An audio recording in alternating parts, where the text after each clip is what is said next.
नवनाट्य देवता रसरंजित अभिनयगत मूर्तिमान कविता स्वागतांजलि स्वागतांजलि जनन जनन पायरोगी स्वागतांजलि स्वागतांजलि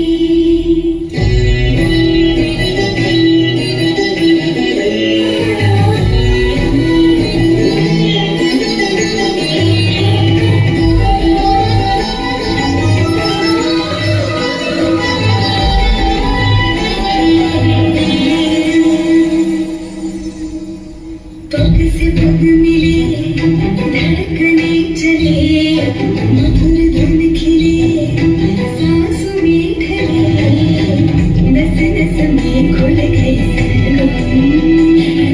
नयन जब उठे समर भी रुके चरण में तेरे आसमां झुके तुझसे ही चले हर मौसम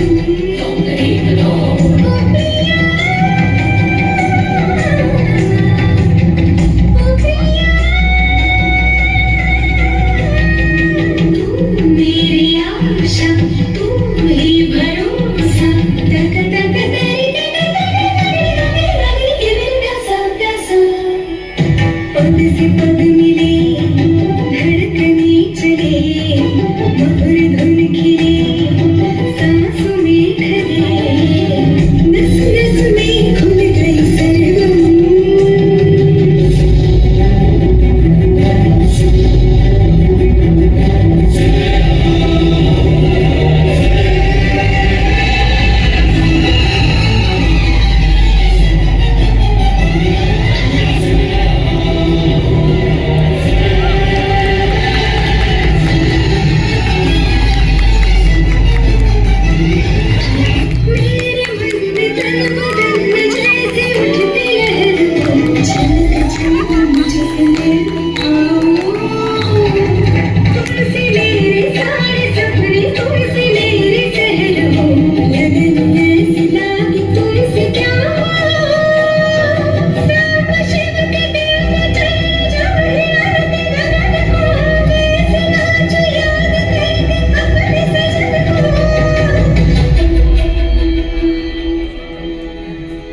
प्रणय की नस में छिड़ सरगम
सब कुछ पा लिया जो जीवन में पाना मेरे लिए असंभव था।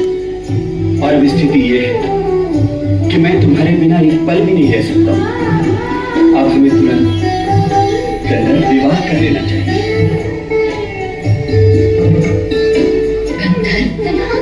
हाँ शकुंतली, गंधर्व विवाह। जैसी आपकी इच्छा। शकुंतली,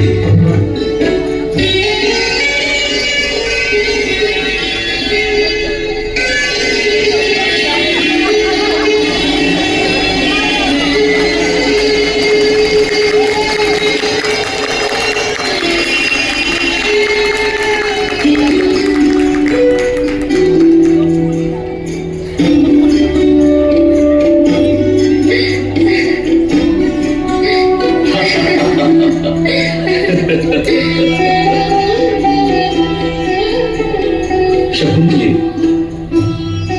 गंधर्व विवाह के पश्चात अब तुम संपूर्ण रूप से हमारी हो चुकी हो।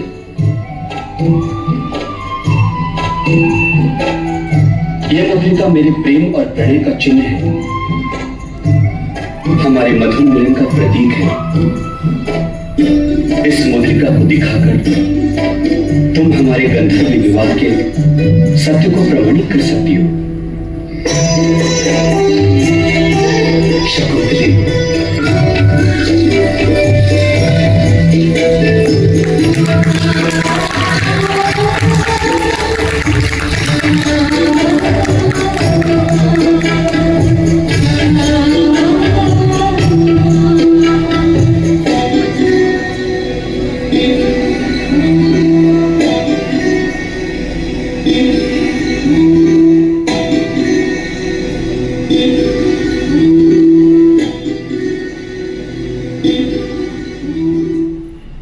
महाराज, आपके द्वारा भेंट की गई ये अमूल्य मुद्रिका हमारे निश्चल प्रेम और आत्मिक प्रणय का प्रमाण और चिन्ह है, हमारे मधुर मिलन का साकार प्रतीक है, हमारे गंधर्व विवाह की सत्यता का साक्ष्य है।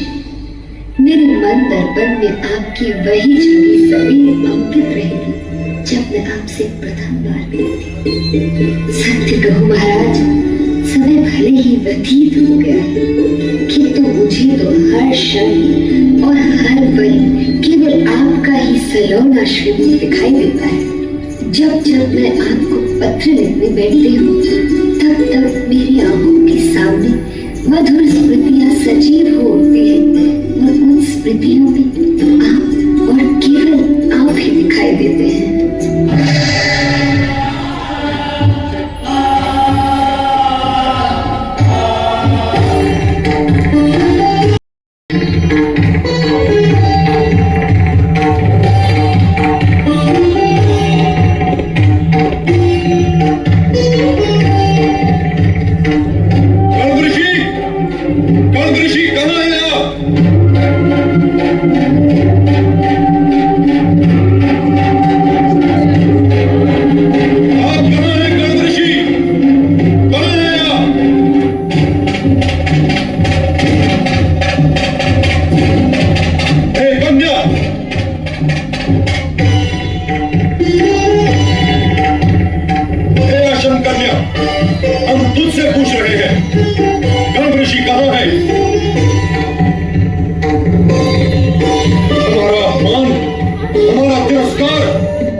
कन्या, तू हमारे क्रोध से परिचित नहीं है, नहीं है तो हो जाएगी। दुष्ट कन्या, तूने हमारी पुकार का उत्तर न देकर हमारा घोर अपमान किया है। हम तुझे श्राप देते हैं कन्या कि जिसकी स्मृति में होकर तूने हमारी अवहेलना की है वो तुझे भूल जाएगा। उसकी स्मृति से तेरा नाम, तेरा रूप, तेरा हर चिन्ह मिट जाएगा।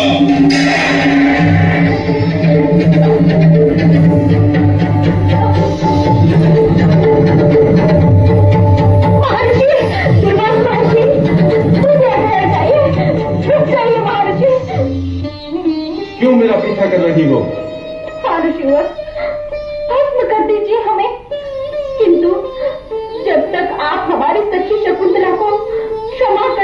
हमें शाप से मुक्त नहीं करेंगे तब तक हम आपके चरण नहीं छोड़ेंगे, नहीं छोड़ेंगे।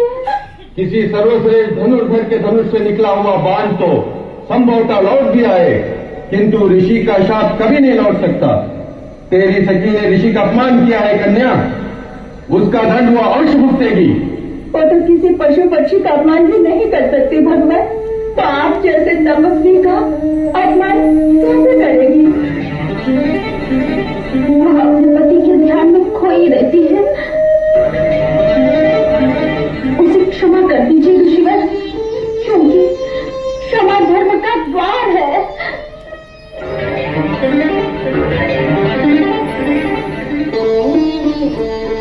ऋषि का शाप लौट तो नहीं सकता पुत्री, किंतु मैं उसे सीमित अवश्य कर सकता हूँ। जब उसका पति कोई ऐसी वस्तु देखेगा जो स्वयं उसे तेरी सखी शकुंतला को दी हो, तो उसे सब कुछ याद आ जाएगा। कल्याण हुआ।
आज पुत्री शकुंतला विदा हो जाएगी, विदा हो जाएगी।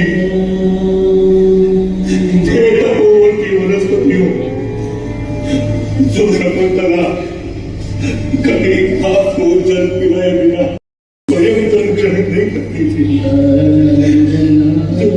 आभूषण प्रिय होने पर भी आपके नाम पर लोगों को नहीं तोड़ती थी।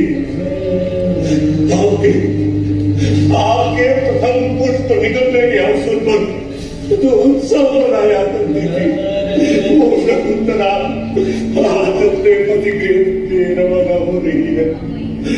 आप सब अनुमति प्रदान करें, अनुमति प्रदान करें।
खुशियों का खजाना है रामा तूने लाई प्रिय को यहाँ अम्मा बनने की है बेला सुंदर ही है ये वाला किया जाने कैसा जादू जाने और हासिल की महाराजा की जान और धीरे धीरे बना उसकी शान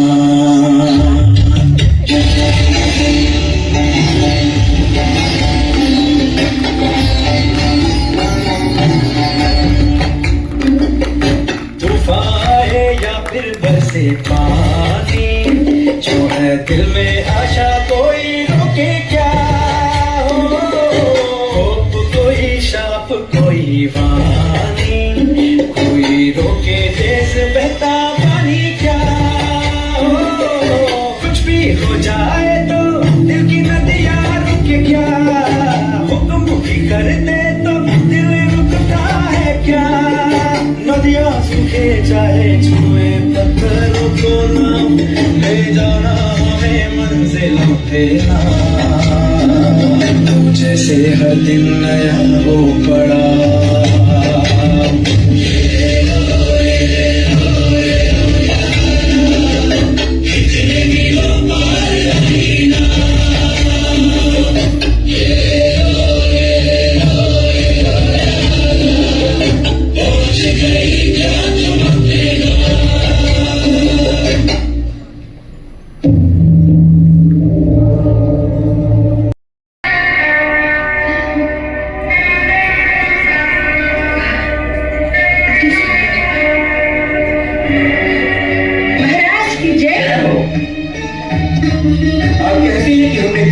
आश्रम में आकर इस स्त्री के साथ गंधर्व विवाह किया है। हाँ महाराज कृष्ण, आश्रम में रहने वाली शकुंतला की सतिया ही नहीं, आश्रम के पशु पक्षी और पेड़ पौधे भी इस घटना के साक्षी हैं।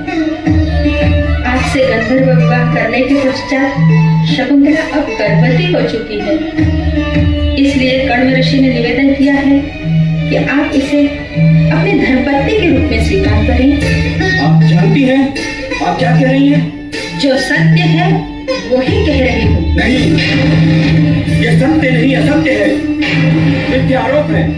हमें लगता है कि हमारी राज रानी बनने का लोभ इस स्त्री को यहाँ तक खींच लाया है। मुझ पर मिथ्या दोषारोपण न करें। आपने आश्रम से जाते समय शीघ्र लौट कर आने का और मुझे अपने साथ ले जाने का वचन दिया था। क्या आप ये सब भूल गए? क्या आप ये भी भूल गए कि अपने प्रेम के चिन्ह स्वरूप आपने मुझे एक मुद्रिका दी थी? मुद्रिका? हमने तुम्हें प्रेम चिन्ह के रूप में मुद्रिका दी थी, तो कहाँ है वो मुद्रिका?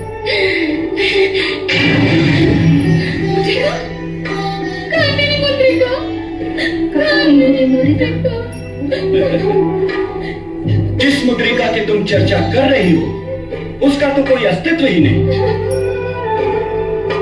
तुम यहां से उसी मार्ग से लौट जाओ जिस मार्ग से आई थी। नहीं, नहीं।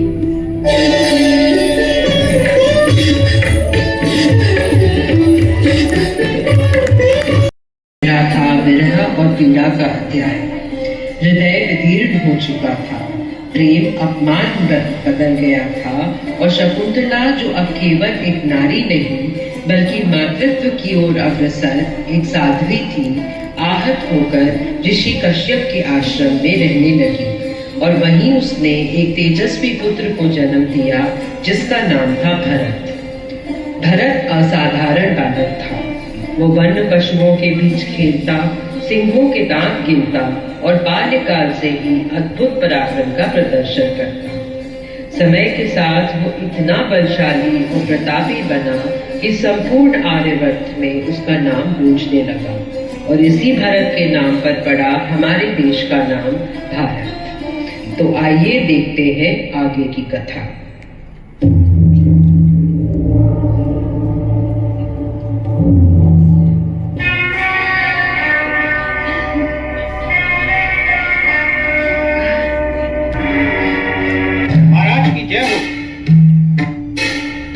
कहो प्रधान, आज किसे बंदी बना लाए हो?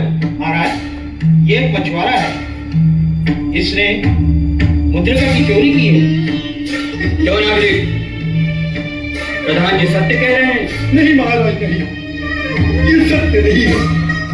मैं चोर नहीं हूँ, मैं तो केवल एक मछुआरा हूँ जो मछली पकड़कर उसे बेचकर अपना निर्वाह करता हूँ महाराज। तो फिर इतनी बहुमूल्य मुद्रिका तुम्हें कहां से प्राप्त हुई? मछली का उदय करने पर मुझे ये मुद्रिका प्राप्त हुई महाराज। मछली ने इसे निगल लिया होगा महाराज। हाँ प्रधान जी, ये महाराज, सर एक मुद्रिका तो दिखाइए। ये लीजिए महाराज।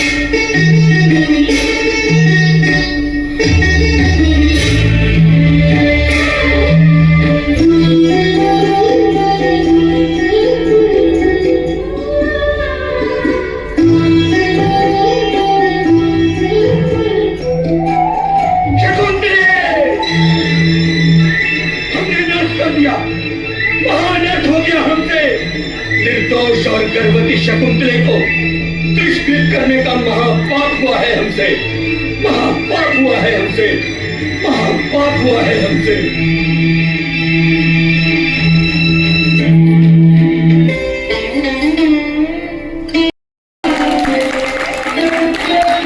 मन की है आशाएं खत्म, जैसी थी बेसिर शाकुंतला।